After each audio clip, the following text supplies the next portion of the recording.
Hello and welcome back to the VMTV Rugby Pod as we review Ireland's big win against Georgia in Tbilisi. Alan Quinlan, as ever, alongside me. We'll talk about the Lions later in the show, but Ireland's summer test, new fresh faces, experiments. Paul O'Connell, first time at the helm for Ireland. What did you think of it overall? Pretty 8 out of 9, too high, just as an overall summary, or for this sort of new crop of players? I know a lot or a couple have been involved before. Where would you rank that? Given the circumstances of where it's on, the opportunity that it possessed for Georgia to cause an upset, I was quite kind of worried going into the game that this could get messy and that they could cause a shock, Georgia, and obviously would have fancied it. Ireland are missing up on 18, 19 players with the Lions, a couple of injuries as well. So I thought it was a real potential banana skin. Everybody knew that really. It could be a tricky one, and it was one of those ones you're damned if you do. If you win by a massive scoreline, people say, well, they're a tier 2 nation, and if you lose, there's big trouble. So there was a bit of pressure on this Irish team. I thought their attitude was really good. I liked again, you wouldn't put a lot of stock in it, but for me as a former player, the body language, the attitude, the kind of temperament of the players from the start was really good, and they set the tone. And look, they would have spoken about pressure moments in the game and physicality and all that, line speed, defensive line speed, and having to really front up physically against very strong, powerful players. I thought they handled all that stuff well. The atmosphere, the conditions were terrible, really, and Ireland would have preferred if it was a dry ball to play more rugby, and they showed some opportunities and possibilities at times. It didn't always come off, and things didn't always click and gel. But I think if you're asking me to rate it out of 10, it's probably a 7.5 towards the 8. I think there's mistakes and errors, and there's things in there that the players will learn from. The scrum, which again is a very obvious one that they were going to get tested, was a mess all night for both sides. And Ireland got a couple of penalties there, but they were penalised a few times. Frustrating parts for Ireland probably just a couple of times when they were in that attacking zone, Georgian attacking zone, a couple of times in the first half that they didn't capitalise and make the game 21-0 as opposed to 14-5 at half time. You know, they had a great attacking opportunity just before half time. They didn't take it, turned the ball over a few times, and then a couple of minutes later, just before half time, they're defending their own line, and Georgia score a try which gave them a lift going in at half time. But I thought their attitude again started the second half, and tactically they were smart. They kicked really well. They kicked a lot, 44 times in the game, which is a high number for a team. Georgia kicked 30 times, but Ireland kicked shrewdly, and the first 2 tries are off really good kick pressure, space in behind. So I think overall, without getting too excited or carried away, I think it's a very satisfactory win, and that had the feel of it after the game. I think the coaches will be quite pleased with that. This week is a different proposition and a different plan. The plan going in against Georgia would be, a lot of focus would have been around their line speed and their physicality and their power, and a lot of their players are playing the top 14. So I played Georgia a couple of times in my career, and even the 2007 World Cup, I don't think they would have that many players at that time playing in the top flight in France. They have a lot now. I think it was a satisfactory night, not getting carried away, and they can be very pleased with it. And I think the players fronted up well. You're never going to get a performance, Stuart, that's perfect, given the situation of the conditions. That made it really difficult. I think there was a few times there that I was hoping that Sam Prendergast would move the ball, get it into Jamie Osborne's hands in that 13 channel, get your wingers and your full back attacking the line. but it was just so difficult because the ball was like a bar of soap. And I think they adapted really well, and they were very effective for long periods of what they were trying to do. What about the players that stood out? Plenty of them, I suspect, but who said international rugby was hard? Tommy O'Brien. First touch, what a try, and then gets two inside tries, 8 minutes. He's had a great season, both with the ball and without it. And actually, Ryan Baird, Casey, and I'm sure you'll go on to talk a few, plenty more names throughout that 80 plus minutes. But you spoke last week about what guys maybe at the next World Cup are ready to step up or will be there, and you weren't quite sure, if it's fair to say. Did you see a bit more, or might be far too early to say, it's only one match, but Ryan Baird, for example? Yeah, it's not this situation that you've seen a new superstar come through, or God, this guy is, you get crazily excited. But do you think his potential is now starting to there's a lot really of players, hit him? Yeah, there's a lot of players here. There's 6 new caps in the team, which is, you know, it's big for. But you'd expect it this time of year, particularly if you're going on the tour playing a Tier 2 nation. So I thought that they handled that pressure well. If you want to go through all the players, that's you know, I think Tommy O'Brien is the obvious one, the way the game started for him. He's not a young fella. I think he's 27 now. He is 27. First cap. He's had good few injuries and setbacks in his pathway so far. You know, I've always been a fan of him. I saw him a couple of years ago and I was saying, well, this guy,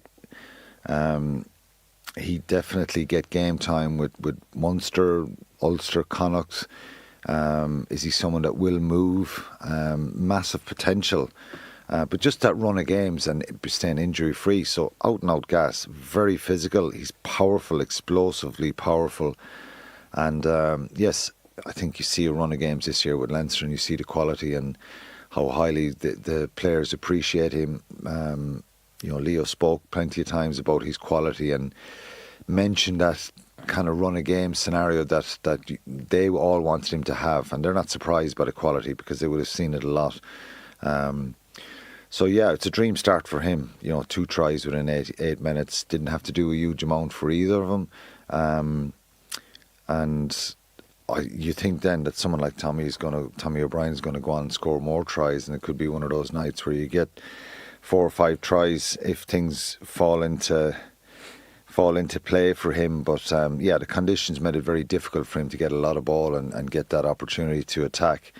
But it was a great debut, and what a night to remember for him. I think for the other new caps, Darragh Murray, very effective line-out operator. We confirmed Murray. We did, yeah. Well, I've been bit of sweat off you during the week, was it? Yeah. Well, I'm fine with it now that it's okay. That if people were calling him Murray and it was Murray. I sold you down the river, but go ahead. Yeah, and so we didn't see a lot of carries from him. And I think even that second row partnership of Murray and Izuchuku, I would have loved to have seen a bit more carrying. Talk to me about Izuchuku. Wonderful player, very talented. I think he's... Are you getting to the frustration point or not quite yet? No, but I think a game like that, given where he's been involved with this Irish team, he got capped last November. You just want to see him kind of kick on and be a little bit more imposing, a little bit more dominant, get his hands on the ball, you know, fend guys off, get through that little space and those challenges, and show real hunger and desire to make carries. You know, listen, don't get me wrong here. I understand that a lot of the time here, Ireland didn't go to 10, 12 phases. They didn't have to. They kicked shrewdly and they had to kick. And that the evidence is there in the number of kicks. And if you look back at the game, Thomas Clarkson carried 6 times. You know, he carried more than Izuchuku and Darragh Murray. Clarkson's simmering nicely, isn't he? He is, yeah, and he's a good carrier. I think he's a powerful explosive player, and he's someone who's only going to get better. Again, he had a really good finish. So just to go back to the second rows, I'm not critiquing them saying this, they haven't shown the quality. They showed some moments and really good composure in the line-out from Murray, and he's ran a Connacht line-out really well. He's a good line-out operator. But I'd like to see more from Izuchuku. Maybe we'll still see it at the weekend. Who knows? I'm not sure. We won't get a team till later in the week. Gus McCarthy and Jack Boyle, very young and still inexperienced players. They got, Jack Boyle got captain the Six Nations, and Gus McCarthy last November. Phenomenal story, an academy player with Leinster started this season. They're great players for the future. There was a fair bit of pressure on that scrum. There was a lot of twisting, turning, penalties for, against, free kicks, and Georgia, sometimes were illegal, sometimes it was a real contest and a real battle there. I'd say Georgia edged it, obviously. I think they got a few more penalties. When Michael Mill came on and Tom Stewart and Jack Ainger, I think shored it up a bit. It shored it a bit, but that happens with people can read too much into that. When you're coming off the bench, there's a little bit of, they had their bench on as well, so it shored it up a little bit. So I thought this Irish team showed a lot of grit and determination. Obviously, Michael Milne, Ainger and Thomas Ahern getting on as well was brilliant to see them getting that taste of it. And Ben Murphy didn't have a lot to do. So it was a kind of a stop-start game, Stuart. It was hard to read too much into it, and probably a little bit frustrating for the players as well. So if I'm a player there, a back row or a second row, that wants to play a bit of ball and get my hands on the ball and make passes and try and run at people, there was situations that dictated it was difficult to do that because of the kicking game, and tactically Ireland were trying to get some territory, and I think they lost control a little bit maybe after 15-20 minutes of the game, and it got messy. Georgia nearly scored a try from one of their outside backs. I think it was Tadua, and got a bit scrappy at times, but I thought the strategy in the second half of where they kicked and how they put that pressure, so they had a lot of territory in that second half, and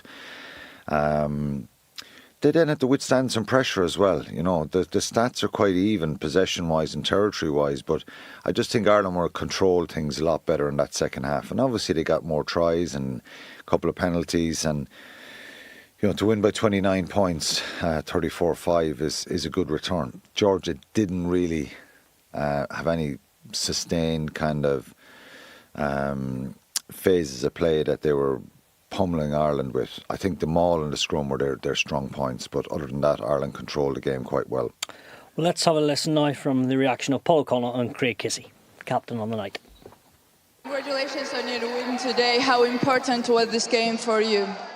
Yeah, it's a very important game. A lot of players away with the lines, and we've had a load of guys who are just dying for an opportunity, and you wonder how they will take that opportunity, particularly some of them hadn't played games in a little while. So I'm very happy with how they went about their business. They had a load of intent in what they did, and they were really accurate with that intent. Thank you very much. Congratulations on your win today. How do you assess your performance, and what does this win mean for your team? Yeah, obviously very, very happy. A bit wetter than we expected during the week, but we kind of had to adapt our game a bit, and I thought we managed the game fairly well. Our forwards were top class tonight, so we've a lot to owe to them. And the feeling in the group is awesome. It's a great start to the summer tour. There's a few lads making their first caps, and we wanted to make it special for them and their families, and thankfully we did that, so it's a nice one. Thank you very much. Thanks. Oh, right. I don't think Short Georgian and sharp. television too bothered. Alan, captain, try, the moment of the match, Nash comes on, makes that mazy run off to Baird, audacious cracking offload to the skipper on the night, and you can see there in his reaction, he wanted to make it special for the new caps, and that's effectively what the team did, especially the experienced heads. Yeah, they did, and you could see, as I said, I mentioned the word intent. Of course, you all have an intention to go out and play well, but I think you can see little signs of that body language that I mentioned, that game face on, and knowing the task. I think Paul O'Connell would have definitely reminded some of these players of his experience at 2007 World Cup in Bordeaux, where Georgia nearly beat us at that tournament. And just probably some of the results in the last couple of years. They beat Wales, they beat Italy November 22. That was a little reminder. A lot of clamour for them and people arguing and batting for them to be in the Six Nations. And they've won the Rugby Championship so many times. They're so dominant. I think, they beat Switzerland 110-0 recently, one of the last games in the championship, the Tier 2 Rugby Six Europe Nations, yeah. Essentially. So I think all the signs were there that this was going to be tricky, and I think Ireland needed that. And if you look at the tactics of the game, it was quite structured. And Craig mentions there about the weather that they would obviously have a plan to, kick well, do the simple things, keep your structure, and hope then that at times that it will get a little bit unstructured, that you can get the ball to Stockdale or Tommy O'Brien or Jimmy O'Brien hitting the line, and they can come up with some intricate plays and try and play a bit of rugby, a little bit of unstructured rugby. But it wasn't a night for that. I think the conditions were so difficult. So they can be very pleased. Yeah, I think the coaches will be pleased, and it's good for the coaches as well, because you look at Mike Prendergast, I think a little bit of panic before half time, and you're 14-5 up, and you're thinking this could get a little bit messy in the second half. And I think Sam Prendergast and Craig Casey controlled things quite well. Obviously the forwards delivered a lot of good ball to them, but they played in the right areas and made some good decisions. There was some mistakes in the game as well, of course. Dennis Leamy would be really pleased with the defensive effort. At times they're hanging on there, and Georgia nearly scored another second try towards the end of the game. The ball was knocked on by the hooker from a maul again. But other than that, Ireland kind of fronted up strong defensively. They got plenty of physical contact themselves. They were smashed back a few times. But as I said, tempo and pace early on, really good. It got a little bit ragged then, and I think they controlled the ball really well in the second half. There was one other player that we're talking about players going forward here. There's a couple of well-established players within this group that have played a good few times for Ireland. They're not regular starters per se, but they have started games for Ireland, and one of them is Ryan Baird.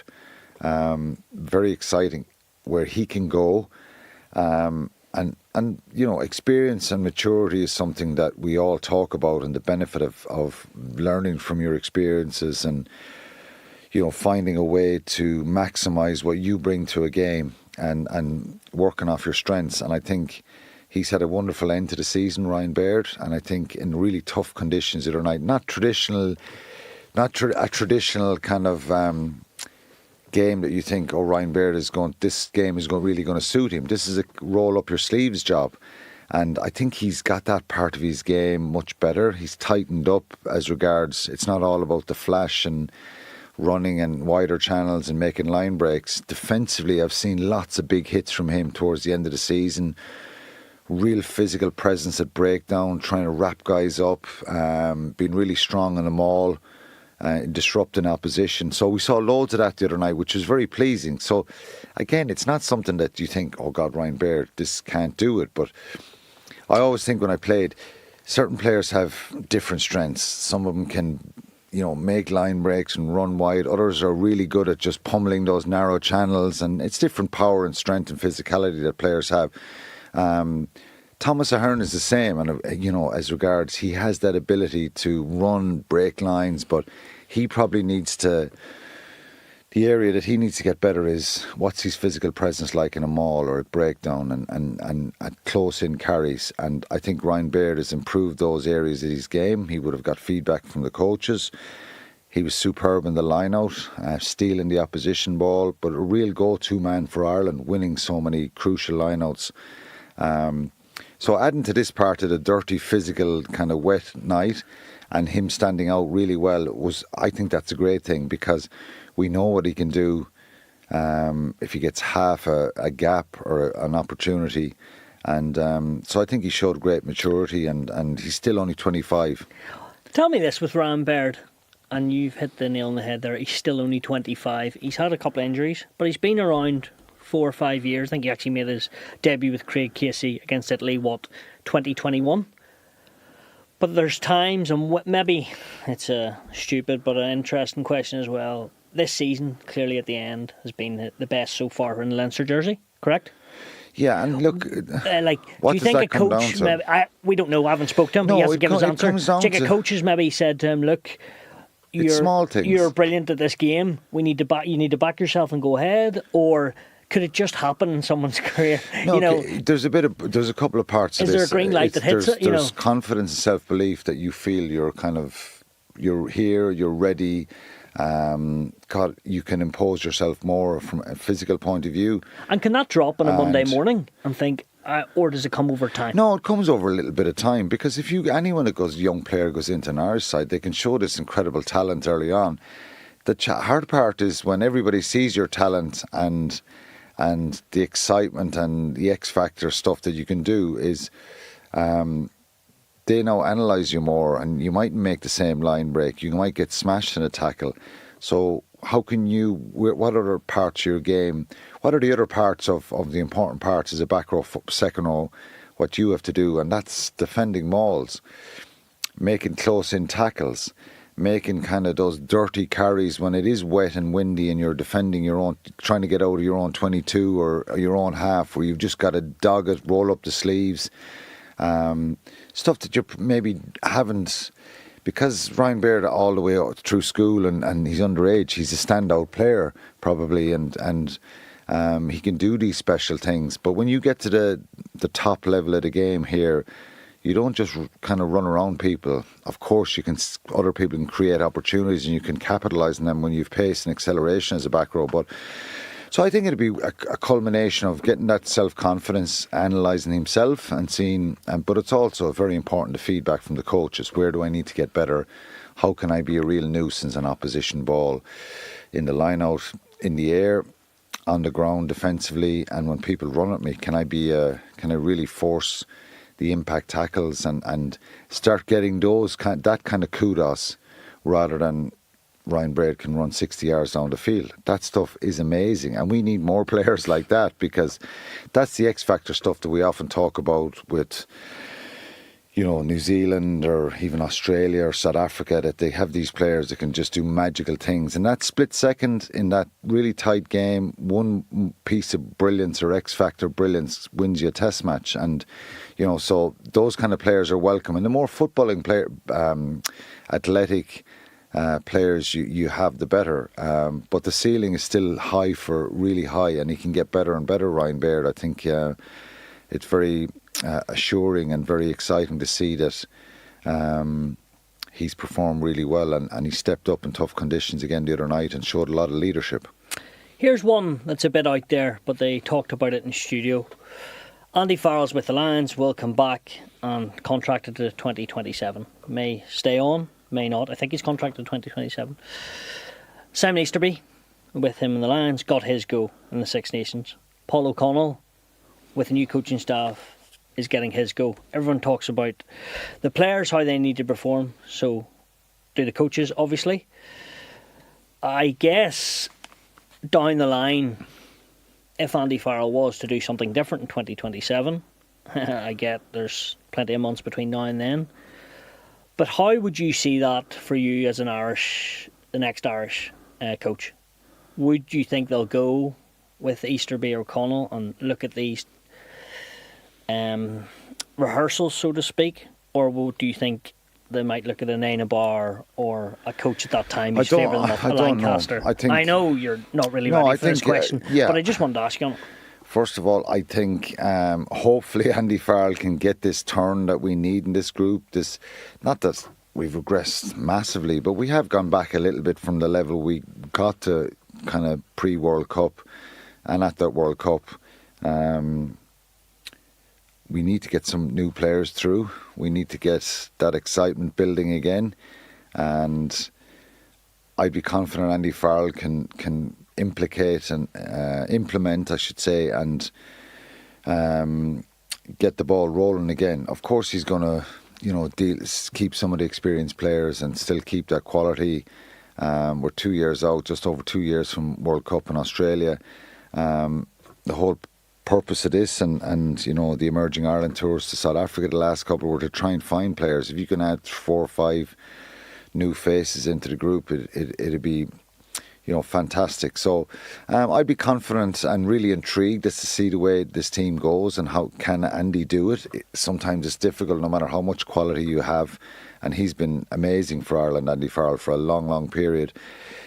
Obviously, he stepped up when Joe left, so there's nothing to say that the same wouldn't happen if Andy decided to leave or if it didn't work out. That Simon Easterby would step through, or Paul O'Connell, who knows. If you have someone like Jack Nienaber hanging around,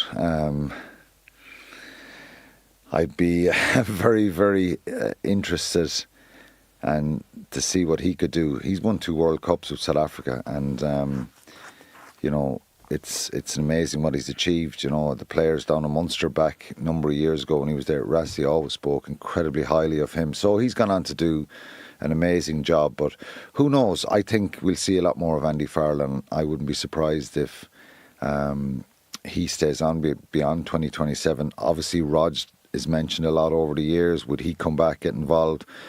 The one thing that I would try and do, if there's ever a change of coach again, I think you probably need to freshen things a little bit with 1 or 2 assistants or something like that, So if it does ever happen, and again we're speculating, there was a change of head coach and there was someone applied from within. Rog told you to back him, has he? No, but yeah, I know. But he's always been mentioned. He doesn't want to talk about international jobs now. He wants to get back and focus on La Rochelle.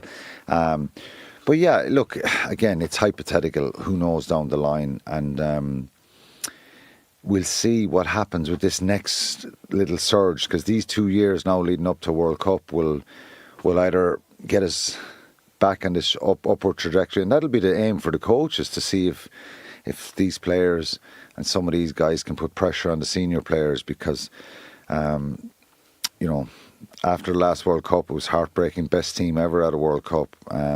Who knows, it'll take a lot of work to get back up to that same level.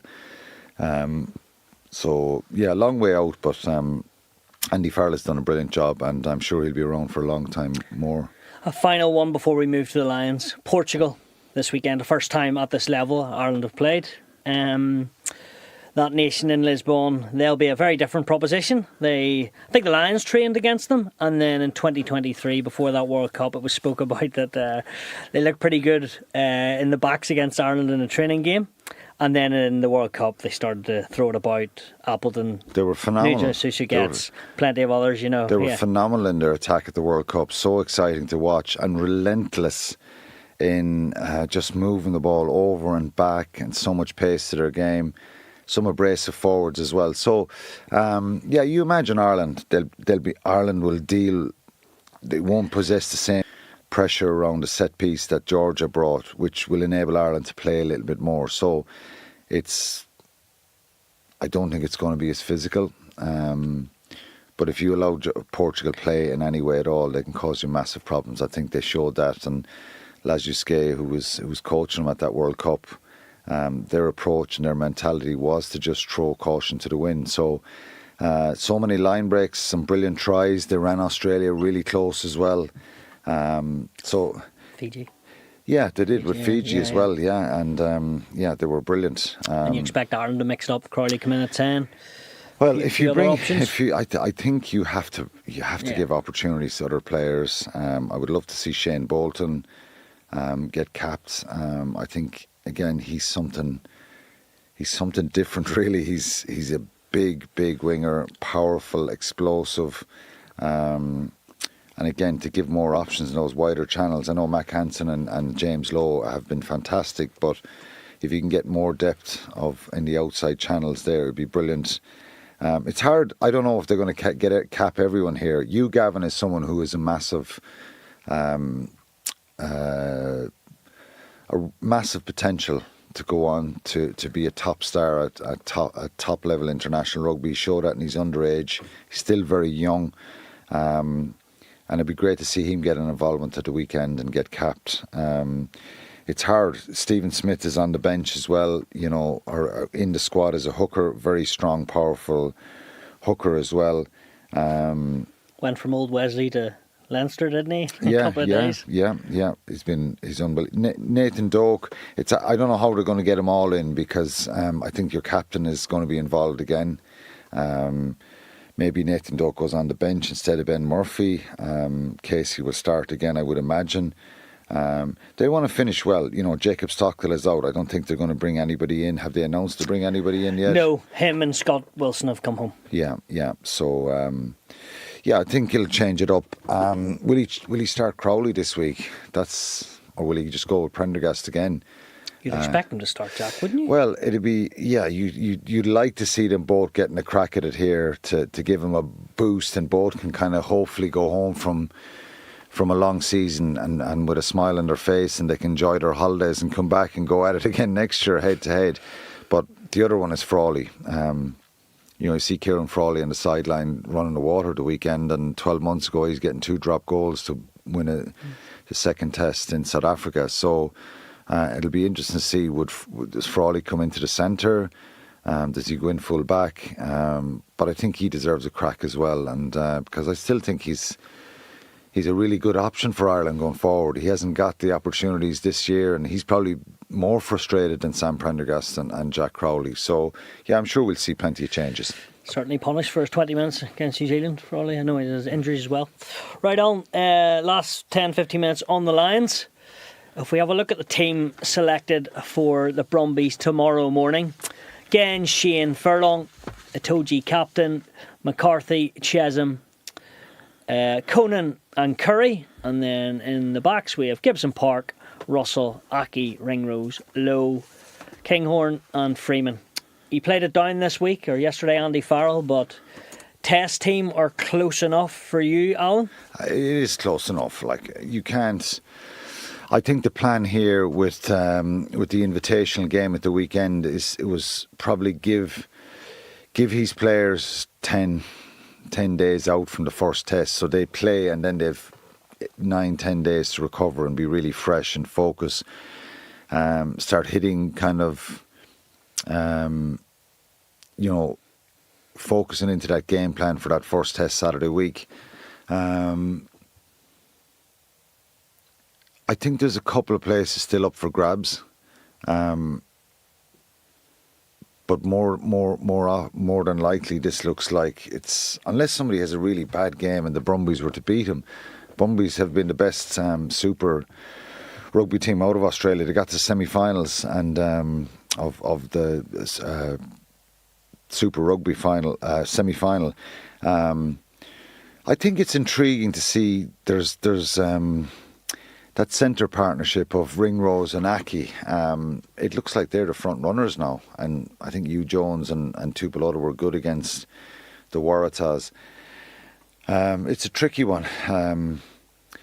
It looks like they're not going to split up the partnerships, the Scottish partnership or the Irish partnership. So if Bundy Aki and Gary Ringrose don't play well tomorrow, will the two of them be gone and Tbilisi and Jones come in? And that could happen. I think you'd want to try and keep everybody dialed in here, because if the mood within the camp is that this is the first test team, and if you're selected on Saturday, you're not going to be involved the following week, players could switch off a little bit and dial out. And I know individually they'll still want to believe they're still involved and have a chance of making that test team, but it's a strong team, and it's probably the team that's performed the best as regards just that presence and that physicality that they've shown against the opposition.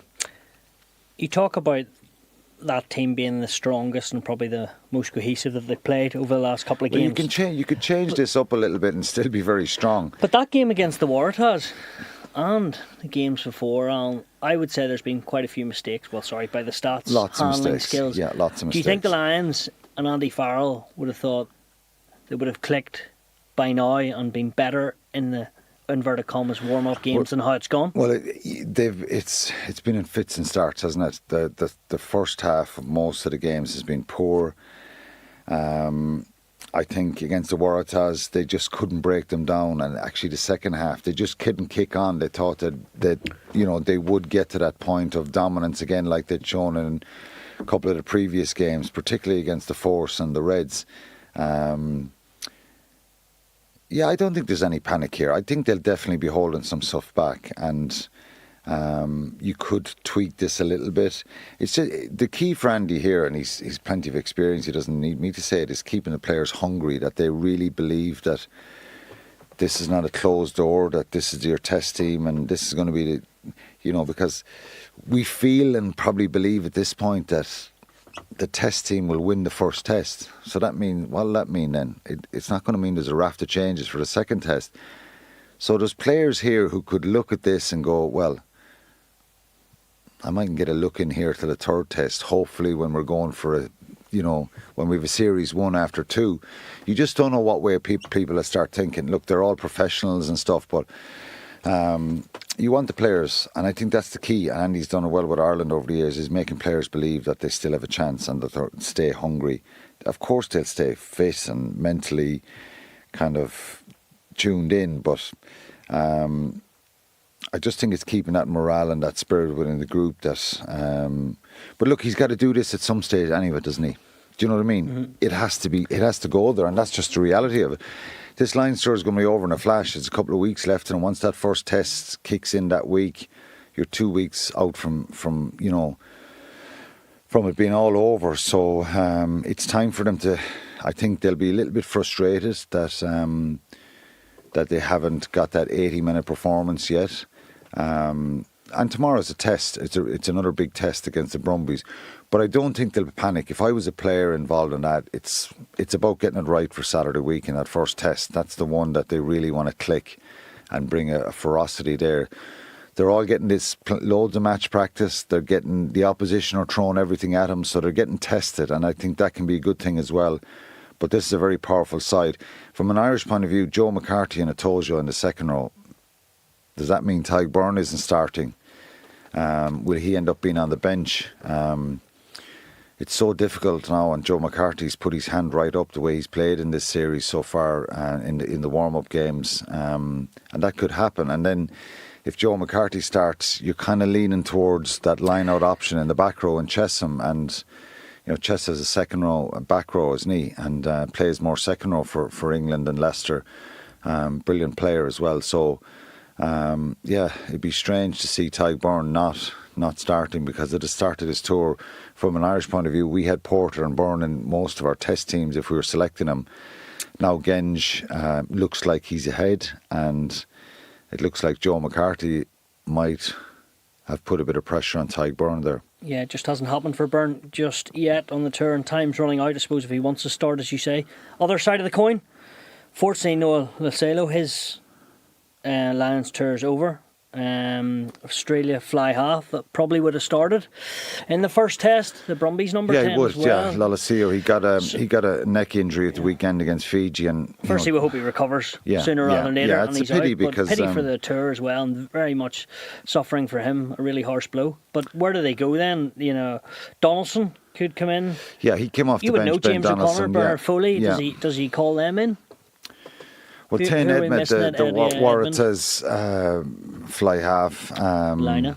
Tom Lina, they've been in the squad as well. I think he might bring in someone, because if you get another bang or a knock, and that probably the next in line is Bernard Foley. He hasn't, obviously he's 35. Quade Cooper, 37.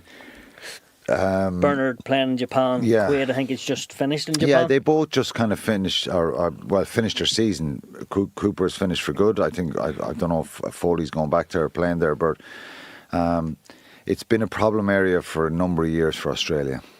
A really recognised, authoritative out half. It's been a problem. There's been so much chopping and changing, and we're talking about Ireland, Georgia a minute ago. Just having that.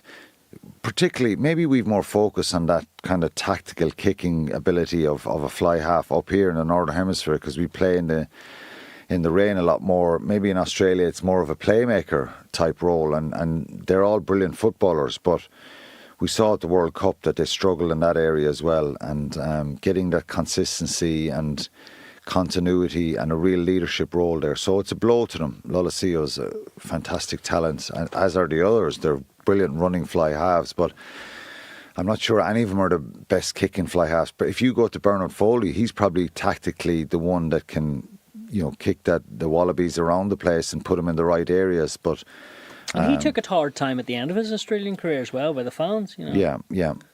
So it's a blow for Joe Schmidt and the Australian side. So they'll be hoping for Will Skelton to be back and Valentini as well, because they'll give him that physical power that you think will be needed against this Lions pack that they'll play on Saturday week. I haven't even asked you to finish it all off. Do the Lions win this series 3-0? On paper, possibly. I think. Are you getting more nervous ahead of kickoff? I really think that Australia will cause the Lions problems. I think if they get... So they can beat them in a test? Possession. Yeah, I think they can beat them. I think they're good enough to beat them if they piece it all together and keep it sustained over 80 minutes. I think they've been so hot and cold at times. Some absolute brilliance. If you think of them last year in Twickenham in November, outstanding ability to score tries out of nothing. And they'll be really relentless trying to do that. But if you're that loose in a game and the real fundamentals of the set piece and the physical stuff and the breakdown, that's what they're... If they get that right and they get some sort of parity there, they have line breakers here and people who can run around you and run over you and they can create stuff. So, they're underdogs, and Joe will be very mindful of everybody's predictions going into this series that the Lions will be too strong. But I have a fancy for Australia in either test 1 or 2, and then there'll be fireworks at the end, But I think, look, you're asking me to predict, I think that Lions will win the series. I would say 2-1. Brilliant, Alan. So it's the Lions against the Brumbies tomorrow in Canberra, and then back in Virgin Media on Saturday. In Lisbon, it's Ireland Test 2 against Portugal. Thanks for listening.